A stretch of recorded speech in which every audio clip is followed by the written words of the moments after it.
Welcome to our channel. ఈరోజు అయితే మీకు ఒక అద్భుతమైన దృశ్యాన్ని చూపించబోతున్నాను. చూస్తూనే ఉండండి, వీడియో చివరి దాకా స్కిప్ చేయకండి. ఇక్కడ విశాఖపట్నంలో మధురవాడ ప్రాంతంలో వాంబే కాలనీ అనే ప్రదేశంలో అండి, ఇక్కడ ఊడా కాలనీ నుండి వాంబే కాలనీ వెళ్ళే మార్గంలో రోడ్లు వేస్తున్నారు కదండి. రోడ్ల నిర్మాణం మన కూటమి ప్రభుత్వం శరవేగంగా జరుపుతుంది కదండి.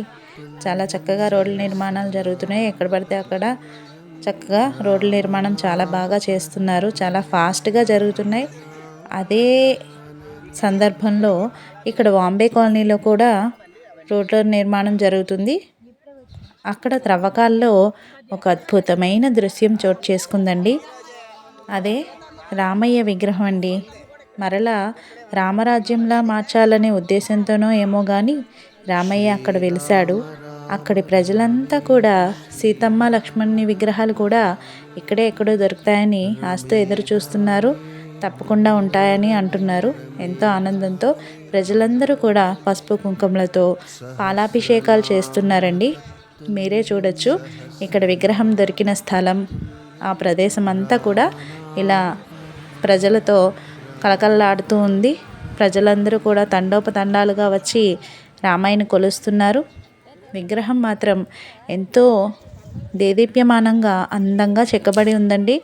ముఖవచ్చస్సు చూసారంటే ఎంతో తేజస్సుతో వెలుగొందుతుంది.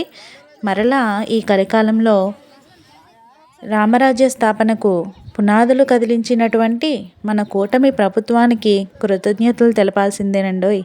రోడ్ల నిర్మాణంలో భాగంగా ఈ అద్భుతమైన ఘటన చోటు చేసుకుంది కదా. మరి చూద్దాం. ఆ ప్రదేశం అంతా కూడా ఎంతో అభివృద్ధి చెందనుంది. దానికి రామయ్య ఆశీర్వాదం, భరోసా కూడా లభించినట్టే ఉంది కదండి.